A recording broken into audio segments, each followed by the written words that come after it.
What does it mean to be part of the Jewish people? How do I talk about Israel when conversations are so polarized?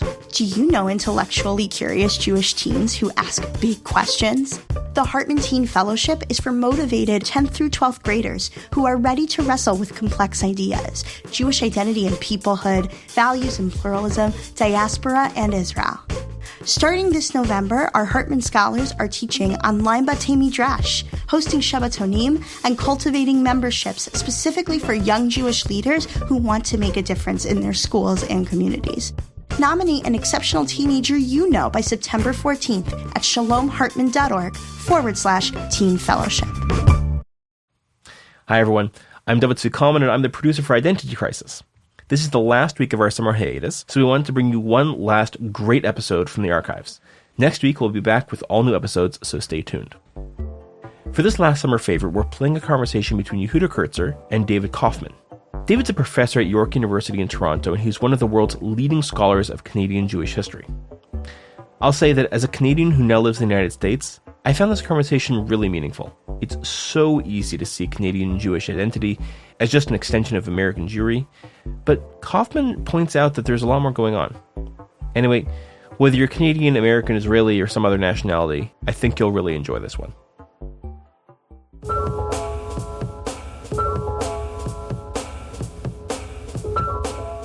Hi everyone, welcome to Identity Crisis, a show about news and ideas from the Shalom Hartman Institute. I'm Yehuda Kurtzer, president of Shalom Hartman Institute North America, and we're recording on Tuesday, June 8th, 2021. For a long time, I've been enchanted by the question of Jewish at-homeness. I've long been fascinated by the idea of diaspora, possibly an invention of the Jewish people, whose paradoxical twin characteristics are that Jews would live anywhere and seek to be at home there, but remain connected and in some ways have their identity defined by a different homeland. The possibility of believing in both the possibility of home and homeland as non-competing, non-contradictory ideas. I've been intrigued by the idea of journey towards home that is core to the biblical tradition. In fact, the story of the Bible is a story of exile and the journey towards home, the dream of home, and like Homer's The Odyssey, the knowledge that when you actually get there, it's not quite as good as you imagine it to be. In so many ways, the story of the 20th and 21st centuries for the Jewish people have been the story of mass dislocation, departure from home, and a search for home. And perhaps the story of the 21st century increasingly is what is the experience of home when you actually arrive. And of course, there are all the weird ways in which we as Jews can feel at home in different places and in different ways. I oftentimes describe the feeling of getting off a plane in Israel and feeling like I've arrived at home and then returning back home to Riverdale, New York, unlocking my house, and I'm like, oh, finally, I'm at home. Some of our recent episodes on Zionism have tried to get at this paradox or this tension of the question of at-homeness, as well as some of the episodes we did over the course of this past summer, especially in the racial justice moment in America, about the American Jewish story and the ways in which American Jews have told themselves a particular story of American at-homeness and how that gets disrupted, sometimes with significant psychological consequences when you discover, sometimes for the first time, that the story that you tell about your own homeland is not the one that others share about the same place. Today we're opening our aperture a little wider on this question of at-homeness with what we'll call the Great Canada episode. And here I want to signal my own, in some ways, geographic blindness. I run a national North American Jewish organization. Hartman Institute has a presence in Canada, but as an American Jew, it's actually oftentimes difficult to fully integrate and assimilate the differences between the American story and the Canadian story. To pretend as though there's a North American Jewish experience can sometimes make light of all of the regional differences, both within America, but certainly across the border. And so today I want to explore, largely in response to an extraordinary new book that's out, the question of at-homeness as it pertains to Canadian Jews, and how the Canadian Jewish experience is significant for us in processing this whole modern contemporary question of Jewish at-homeness. So today I'm joined by David Koffman, the J. Richard Schiff Chair for the Study of Canadian Jewry and Associate Professor in the Department of History at York. David is a cultural and social historian of modern Jewish life with a specialization in Canadian and U.S. Jewries. He's the editor-in-chief of Canadian Jewish Studies, and as mentioned, he's the editor of this new book called No Better Home, Jews, Canada, and the Sense of Belonging. David, thanks for coming on Identity Crisis. Oh, it's my pleasure to speak with you today, Yehuda. Awesome. So let's start with a kind of basic America-centered question, which runs through this book, a collection of essays, which I think emerged out of a conference that you hosted on the question of Canadian Jewish and homeness.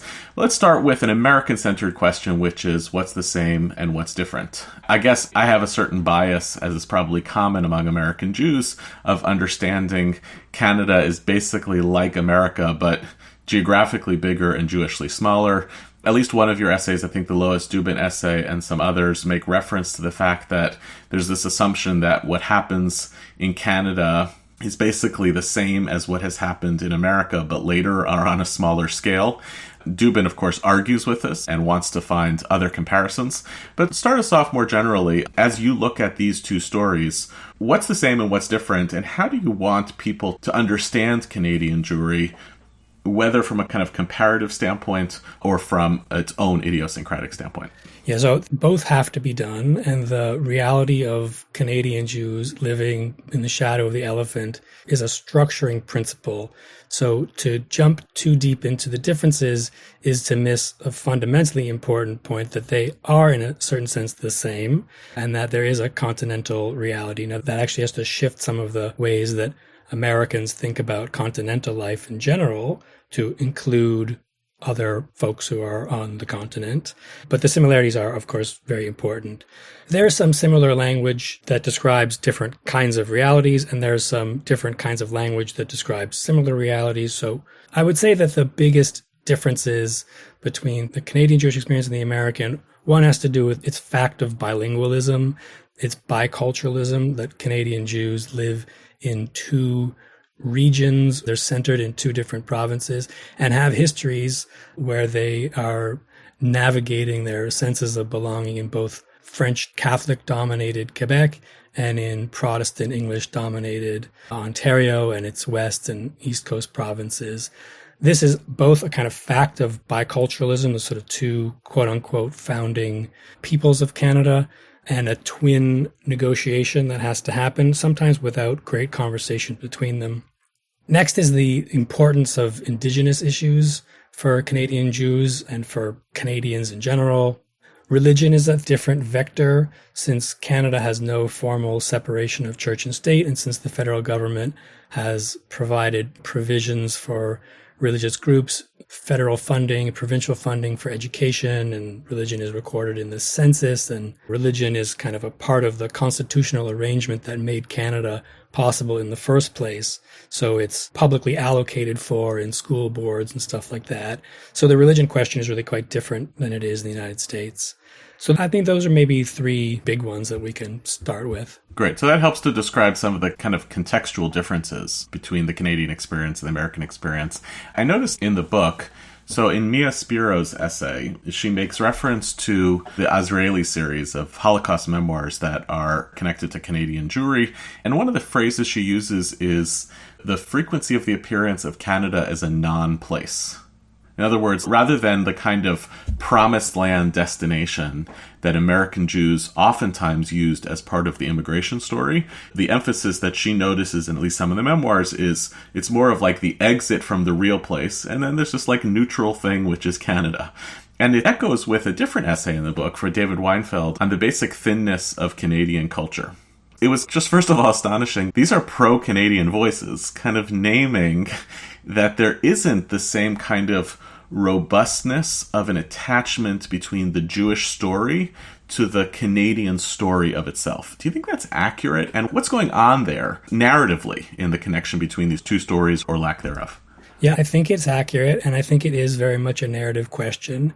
There have been Canadian intellectuals and political leaders who have wrung their hands at this kind of absence of any clear articulation of what being Canadian has meant.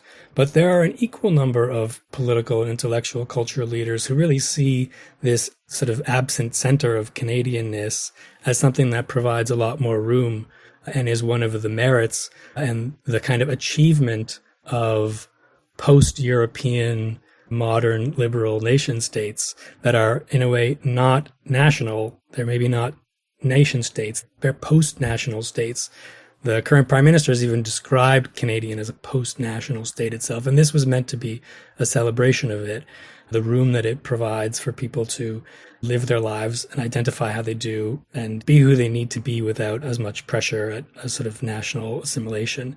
So there are debates that are unlike the ones that happened in the United States. It's certainly the case that Canada as a whole is less polarized and it's less tribal. Jews are less anxious about their political affiliations, even these days, even as the Canadian Jewish electorate ranges across the four major parties. Jews in Canada certainly identify with their politics with respect to Israel and identity issues and fiscal policy, but seldom do they identify with parties per se, and this makes a great amount of creative room, or at least room to live ordinary lives. I'd also say that this absent center has given Jewish Canadians a bit more room to ignore questions about being Canadian, which many ethnic and religious minority groups do. They get to ignore the fact of their Canadianness. And so this has consequences that are bad and good. On the one hand, there's no museum of Canadian Jewish experience compared with the dozens of museums there are that speak to the state and federal American experience. Or there's, I think, 2 Australian Jewish museums for a country that has a much smaller Jewish population than Canada does.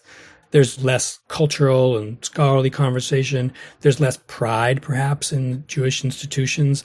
And overall, I'd say Canadian Jews are less interested and knowledgeable in their Canadianness. They tell fewer stories about themselves as Canadian at all.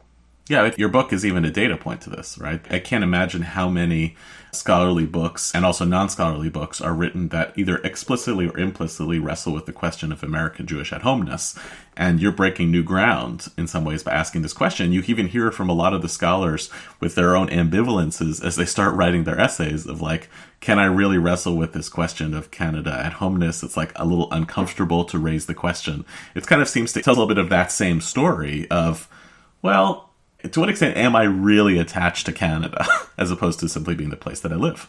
Yeah, I think that's very much right. I think in particular, this book has some of that because not only is it a collection of essays, but by design, half of the essayists in it are writing about Canadian Jewish life for the first time. So while half of the scholars who contribute to it are leading scholars of Canadian Jewish studies in various fields, the other half are contributors who have expertise in some area of modern Jewish life from whatever discipline they come from and have some kind of connection to Canada. They either lived and taught here for many years or were born here, but then haven't taken Canadian Jewish life very seriously. So it was by design to include a larger range of voices, partly to help expand the field of Canadian Jewish studies itself, and to see if we could generate ideas that were more provocative. And I'm not surprised that this comfort with the question, which is not only a question about reflecting on Canada as a home, but the very cheeky question that the title poses about better, the comparative question, a question that scholars really don't want to answer for lots of good reason.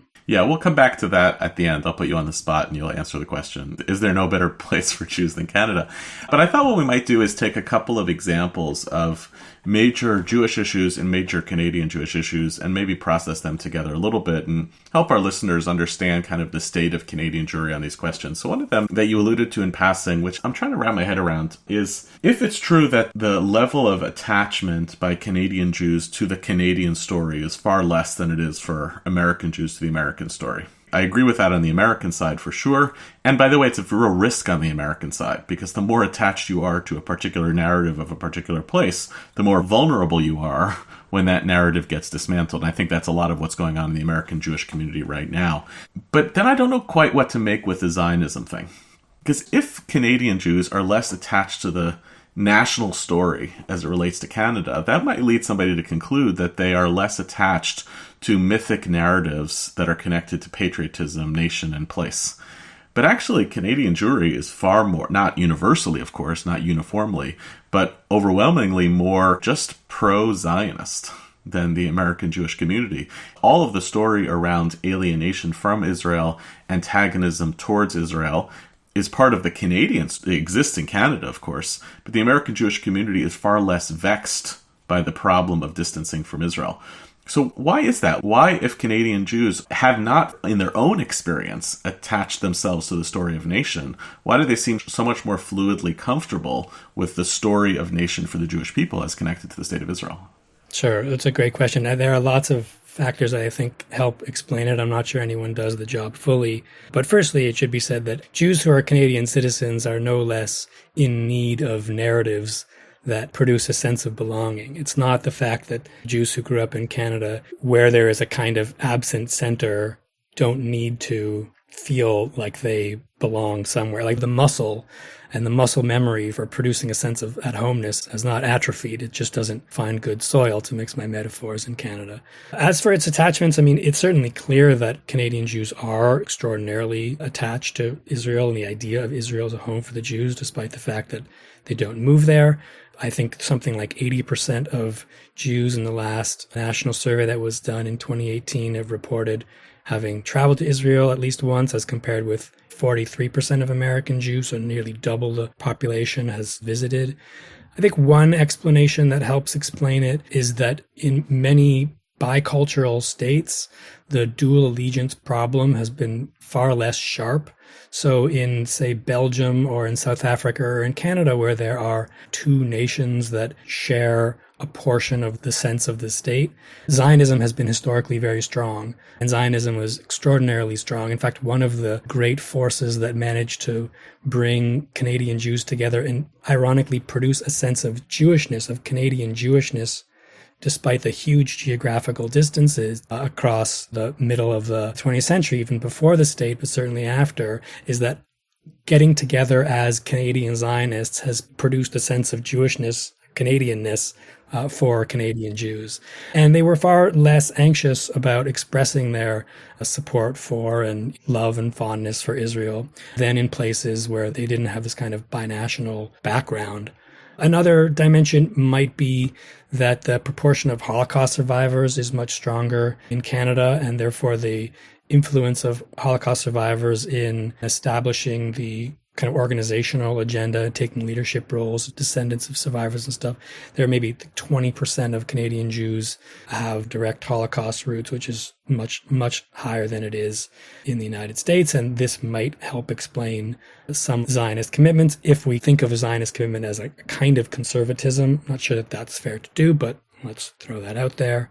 It just seems interesting to me. I think probably your first answer feels most compelling to me, which is America kind of insists on an ironic kind of monoculture.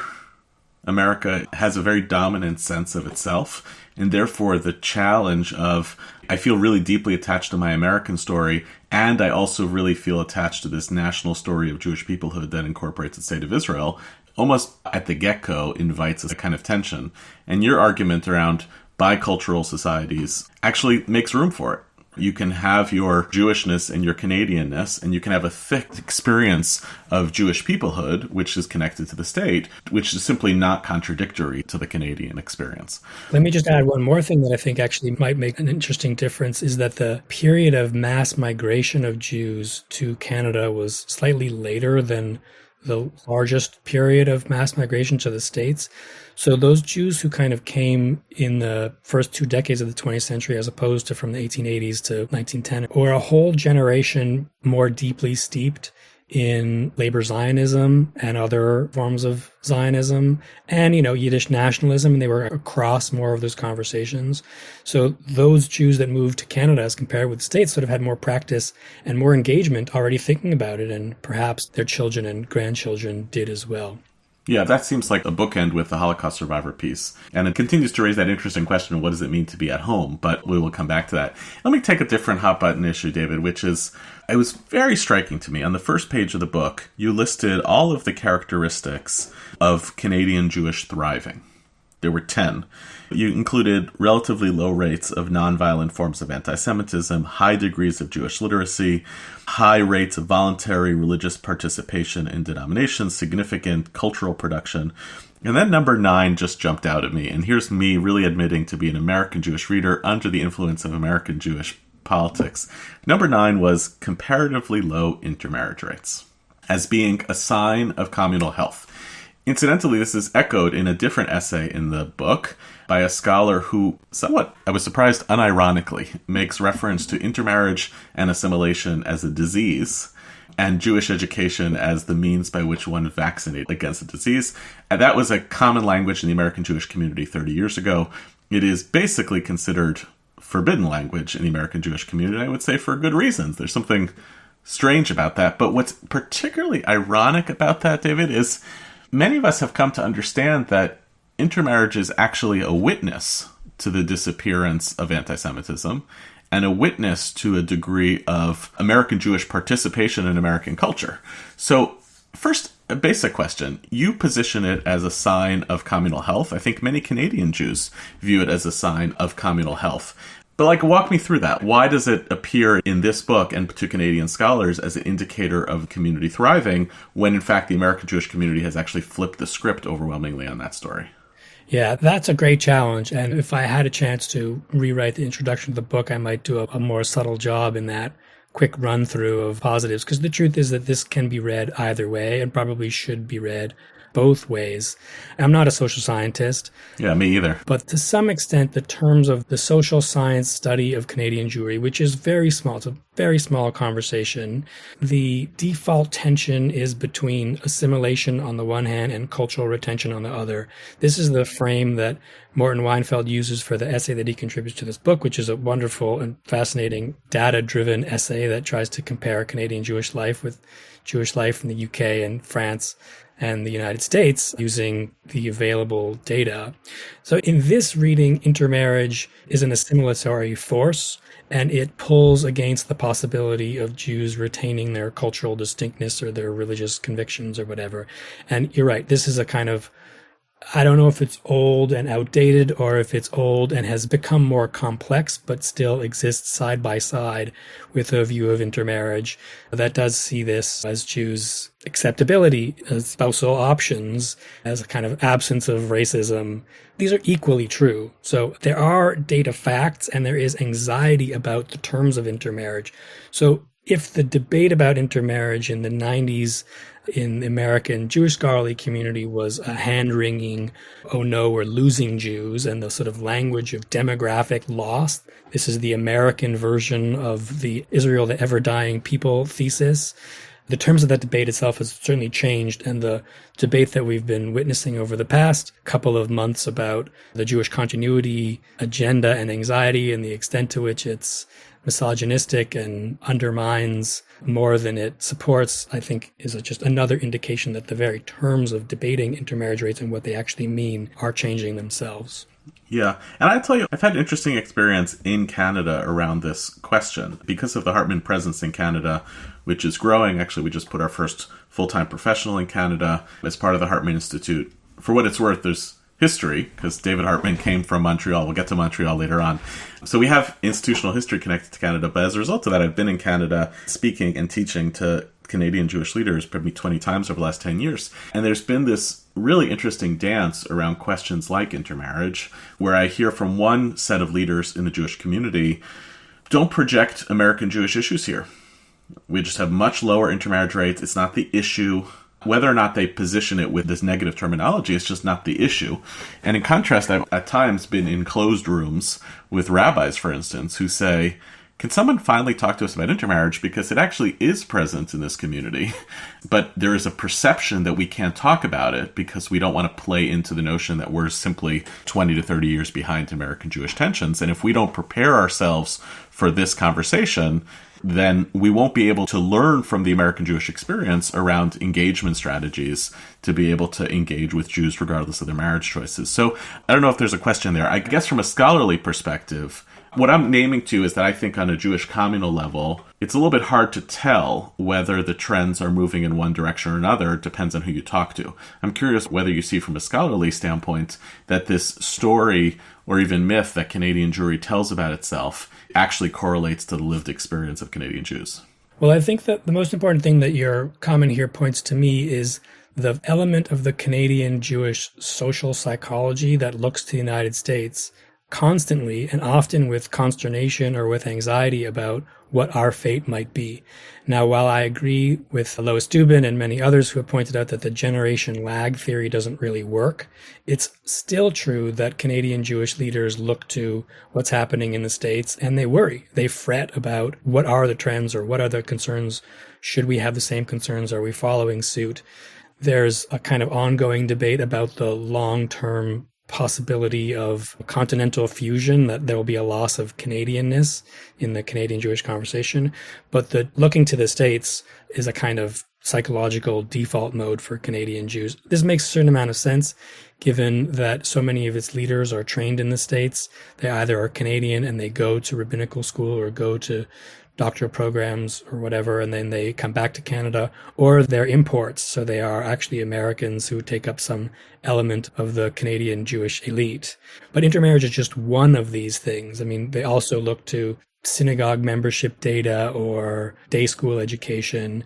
And much of the anxiety is also complemented by, or I suppose it's hedged against, a certain amount of Canadian Jewish pride or Canadian exceptionalism, sometimes smarmy superiority that Canadian Jews feel when they look to some of the sort of stats and anxieties about the States. It certainly goes with the depth of the polarization, anxieties about anti-Semitic incident rates. Back to synagogue membership, I mean, Canadian Jews are pretty proud of their 50 or 60% rates as compared with half that in the States, or with their 45% day school rates compared with half that of the United States, and the strength of the federation movements, which leaders in those circles are always keen to pat themselves on the back about. Yeah, that's why I thought some of the interesting pieces in the book made reference and tried to push and say, if you want to draw a comparison, actually some European Jewish communities might be a better analogy to the American experience. So let me take something particularly Canadian, and we can try to stay on that for a couple of minutes. As I shared with you in the lead up to the show, on multiple occasions recently in conversations with Canadian Jews or Canadian Jewish leaders, as I've asked some version of the question, what's the big issue facing Canadian Jewry, facing Canadian Jewish future? People have made reference in one way or another to Indigenous peoples, First Nations, the whole question of indigeneity. For our listeners, those not following, there's a major story recently at the Kamloops Indian Residential School in British Columbia, the discovery of over 200 bodies of children of First Nations families, historically schools of essentially cultural persecution by Canada against First Nations people. And I actually want to quote from the Canadian Jewish News, which covered this week this story and statements by Jewish groups in solidarity with First Nations communities. This is a quote from several rabbis in Hamilton, Ontario. Quote as follows: "Our people were killed in the name of enlightenment as the final solution to the Jewish question, not at all unlike the Indian problem spoke of by the Canadian Duncan Campbell Scott, who ran the residential school system from 1913 to 1932. His stated goal was to continue until there is not a single Indian in Canada that has not been absorbed into the body politic, and there is no Indian question, no Indian department. We similarly cannot forget the many centuries' attempts of the Catholic Church to forcibly convert us and our children to Christianity and to eradicate our religion, heritage, and culture, identical to the self-stated goals of the Catholic and Anglican churches who ran Canada's residential schools." So this is a rabbinic statement of, we see our story in your story. But I think it's more complicated than that. So who are the Jews in this story of Canada confronting its past, of its relationship with Indigenous people? And I'm asking you both descriptively, but maybe also prescriptively. So who are the Jews in that story, and why do you think this is bubbling up as an important, particularly Canadian Jewish story? Yeah, so this is a really quite fascinating knot of story and identifications.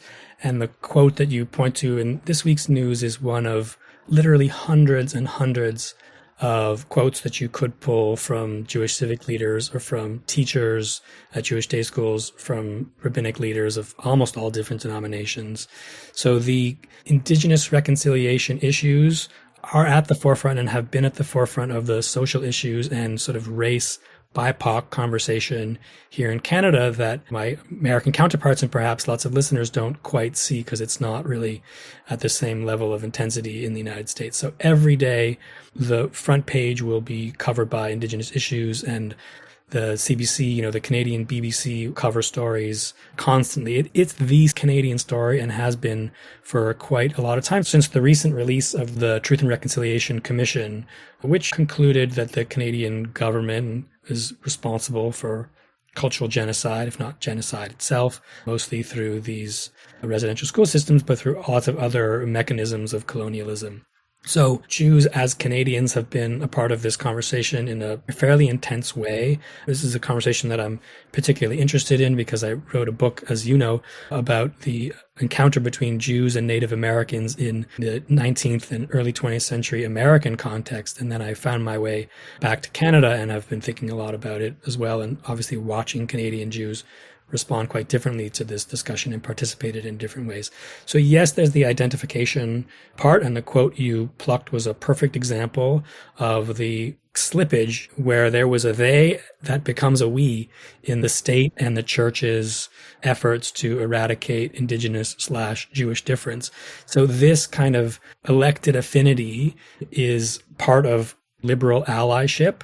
It's also a question of Jews trying to take responsibility in some ways for being part of the reconciliation process as members of a settler community, one of many settler communities. So there's one move to empathy, which is to say, we understand suffering, we understand being targeted by the state for assimilatory practices, and we sort of stand by you. But at the same time, it's a much deeper challenge to what it means to be Canadian for non-Indigenous Canadians to have to struggle with reconciliation and what it means and how to see themselves and their own existence in the country and really on the continent as part of a settler colonial enterprise, and the guilt, the struggles that goes with recasting your identity in this way. And of course, there's a very profound, unique subtext for Jews, which is that when Jews are asked to think of themselves as Canadians as part of a settler colony, a settler population, and think about the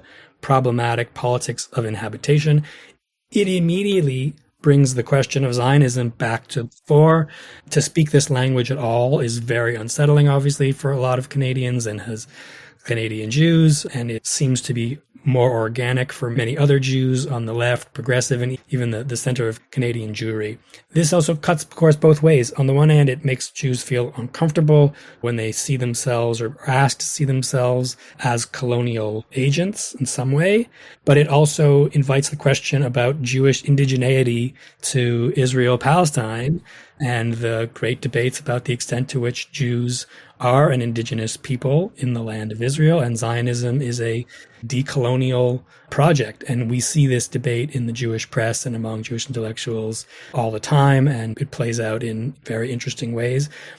The most basic point, though, is that it's a framing device for the conversation in Canada, perhaps much more than it is in the United States. Yeah, I mean, reading your essay in the volume on this exact topic, it was, I'm not going to lie, settler colonialism, indigeneity, and I was like, wait, am I actually reading about Canada anymore? This reads like a much bigger question. And just conceptually, given that so much of a Jewish sense of home in diaspora is rooted in migration and travel towards home, it creates a fundamental opposition to or even discomfort with indigenous rights.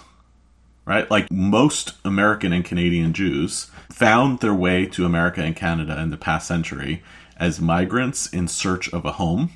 And therefore, we make no claim on indigeneity in these places. And our claims do not have to conflict with the rights of indigenous people, but they feel as though they come into conflict with the fundamental morality claims that are made by indigeneity.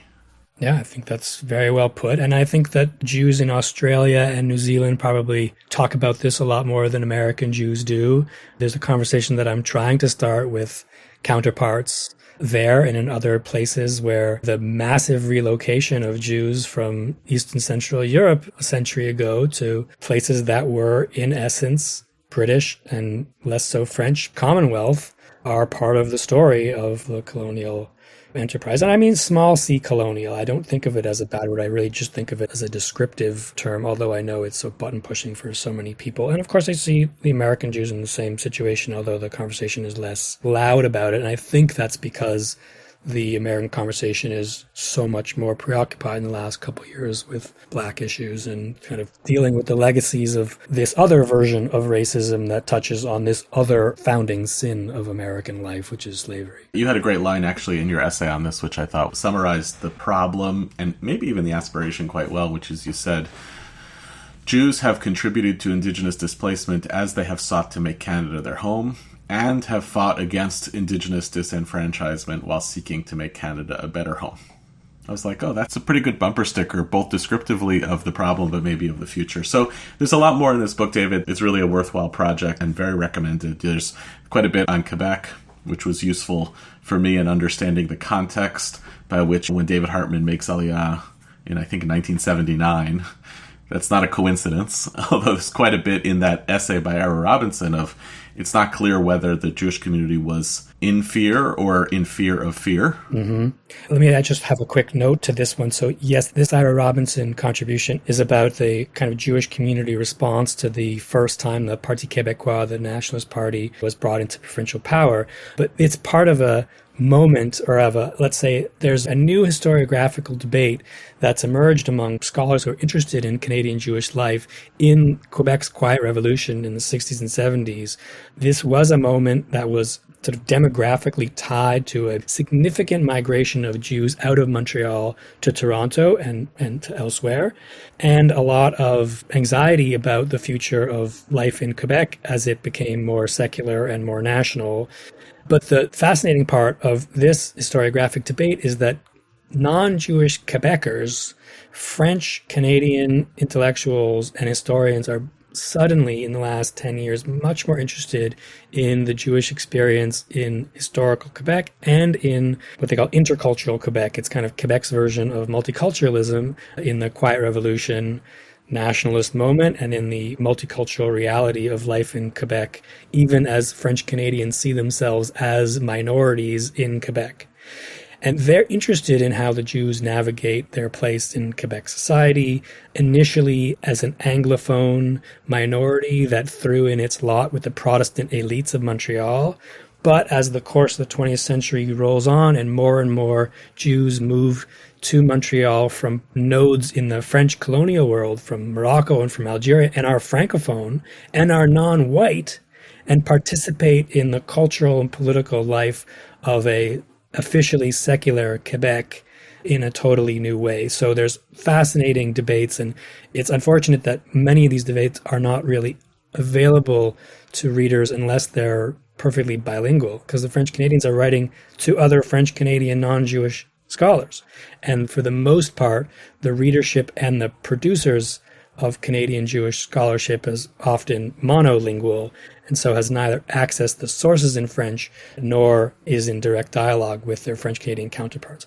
But it's a good place to come back to as we come closer to the end here to remind you and your readers that the French fact, the bilingualism and biculturalism of Canada is really not a point to be missed. Yeah, and by the way, your book engages with really trilingualism because Yiddish appears in multiple of the essays in this volume as well, and that's just a whole other move. I'll just note also there's an interesting footnote, it could have been a whole other essay, that one of the chroniclers, one of the researchers in the late 70s of what was happening in Quebec and its ramifications for the Jews is a really critical essay by Ruth Weiss together with Erwin Kotler. And I started to play out what are the ways in which the Montreal experience of this fear by Jews, much of which, as your essayists describe, is 1 to 2 generations removed of a lot of Holocaust survivors, the fear of the transformation of Quebec politics in ways that were endangering the Jewish community. In what ways does that travel through Weiss's work into shaping her own politics today, even on the American side, which are rooted in this could happen here, this will happen here. So there's something else going on there, but that's, I think, for another day. There's lots going on, and it's totally fascinating. And the only point that I want to say is that the Montreal Jewish diaspora itself is its own thing, and it's large and it's significant, and ex-Montrealers keep in touch with each other in a way where Montreal is already the lost homeland. Montreal was, of course, a fantastic center of cultural, rich intellectual production that rivaled New York and certainly probably bettered almost every other American city, even though those Jewish populations were quite a bit larger. There's a kind of Brooklyn Jewish diaspora from people who left Brooklyn as well and still think of it as homeland that they're displaced from. But there's a Montreal story there that's equally rich and probably more complicated on the bilingual fact of it. Yeah, we could fight about the bagels, but I'll end with this. Your book asks in its title, has there ever been a better home for the Jews than Canada? As I said before, a number of your authors questioned the chutzpah of the title. Lois Dubin actually uses that phrase, chutzpah. Having put out a book called The New Jewish Canada, I'm very familiar with chutzpahdic book titles. She also asks, are we tempting the gods? Whenever Jews say we're at home, are we tempting the gods? And so it's hard to tell whether this is an academic question or a personal question. So I'll ask you, having done this research as a leading scholar of Canadian Jewry, what do you think in answer to your own question? Has there been a better home for Jews than Canada? So, as an academic, it's not a scholarly question and it's not an answerable question. It clearly stinks of 250 years of post-emancipation diaspora apologetics and defensive nationalism. And I certainly don't want to reproduce this. But on the other hand, Jews do have this conversation amongst themselves, even if it's not scholarly conversations that people would put in print, and of course often voted with their feet. So there's a couple things I want to say about it. One is that Canadian Jews do have much to be appreciative of, and our lot in civil life shouldn't be taken for granted because societies can change very quickly, often for the worst. They're fragile and they need to be shorn up. I also think it's really an important thing for scholars to consider how much room there is for appreciation in their work as opposed to critique. I mean, one can be critically appreciative and appreciatively critical, and I don't think we do enough about that. I'd say Mort Weinfeld's essay in the book does a pretty good job of laying out the case for why Canada is a safer, more socially welcoming, economically secure, religiously tolerant home for Jews than other countries, including the United States. And I think it's provocative and worth reading.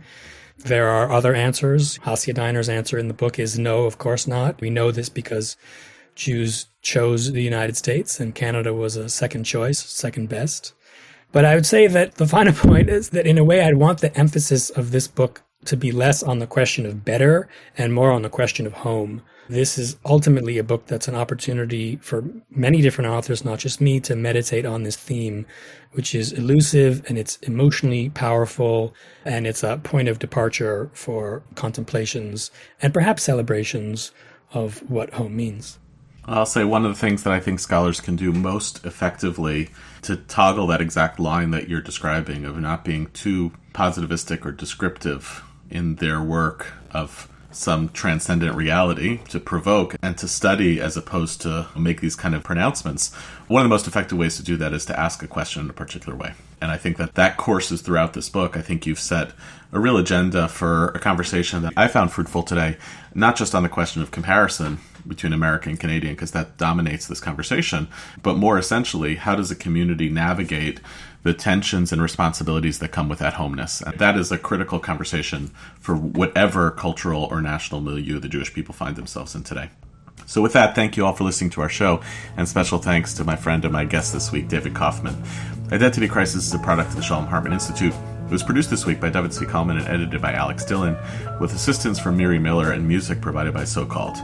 To learn more about Shalom Hartman Institute, you can visit us online at shalomhartman.org. We'd love to know what you think about the show, and you can rate and review the show on iTunes to help more people find it. You can also write to us at identitycrisis@shalomhartman.org. You can subscribe to our show in the Apple Podcast app, Spotify, SoundCloud, Audible, and everywhere else podcasts are available. We'll see you next week, and thanks for listening.